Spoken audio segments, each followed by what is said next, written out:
disability is a Commonwealth run model, and the regional profile of WA is very different than regional profile of New South Wales, Yeah, very or much. Victoria or Queensland. Yeah. How does the voice of the region WA reaches to Canberra? How do we make sure the deeper understanding or deeper listening, what we talked about, is effectively understood and then embedded in the form of not just legislation, but the form of best practices, funding, support structures, all of those things, capacity building measures. How does the voice goes there? Yeah, well, I've been fortunate to have worked in the eastern states, which in Western Australia is what we call people live in Sydney, Melbourne, those areas, and in Western Australia, and in the bigger cities over there as well as the regional areas. And I can tell you that in the eastern states, when they think west, they think beyond the Blue Mountains. So there's not a lot of empathy or sympathy or understanding about issues in Western Australia. Same could be said for Northern Territory and parts of Queensland. Having a national program that has fantastic goals and is really important to do, but is applying the same rules across a continent like Australia is a little illogical. So $1, we're sitting in Broome today. Everything in Broome, it costs you twice as much to run a service in Broome as it does in Perth. If running a service in the southwest Australia costs me $1.30 more to run a service, every dollar's worth costs me $1.30. That's the reality of running things because of different charges, different costs, transport issues. We use more fuel. Yeah. There's some people who work in a town like this need to use charter planes to get out to see clients.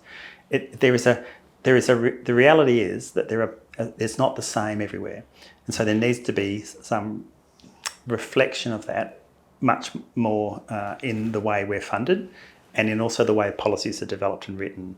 It takes longer to get someone to come here, and then you have a high turnover of staff. So you invest a huge amount of energy in training and resourcing people, and then they get poached by the next service. That's a constant challenge for regional and remote Western Australia, losing people and constantly training up staff, not to mention having the appropriate accommodation, things for them to do, a job for their partner, and good schools for their children. So those issues are actually the reality of working in country Western Australia, is that you're always going to have all those challenges. How do we advocate for that and make sure that it's heard?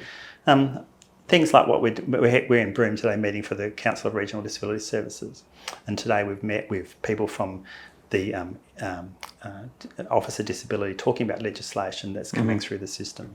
That was an opportunity to sort of talk to them about some of the challenges and what the legislation needs to do to actually raise the profile of disability, make sure that people across different human service departments understand that you shouldn't just assume because someone's on an NDIS plan that all their life is sorted out. They should have the same access to a GP, primary healthcare service, the hospital, the mental health service as anyone else. Their NDIS plan is to support their enduring disability.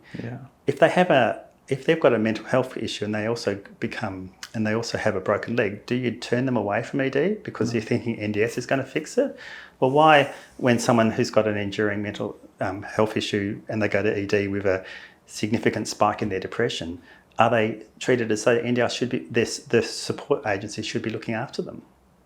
The challenge in running these type of services, or when I ran our health services, is that our support staff, for all their incredible focus, care and diligence, are not qualified clinicians.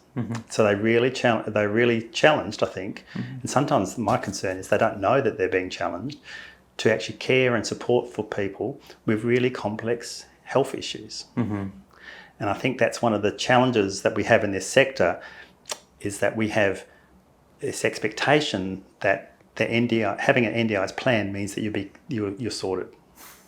Whereas the reality is, just because you have a disability doesn't mean you're not a citizen, doesn't mean you don't have the normal human rights, doesn't mean you shouldn't have access to all the normal services.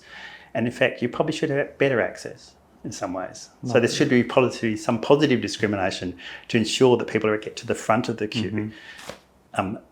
And I think that's one of the sort of the messages we need to get across to the policymakers, is that it is different everywhere. Yes, it's great to have a national plan, and yes, it's fantastic to have all these resources, and yes, it needs to be more efficient. But we at the same time need to sort of work together. And I think the Tier 2 services or the other human service agencies need to be encouraged to work together to actually help us, who are got the responsibility to provide the supports to people to live their best life. Lovely.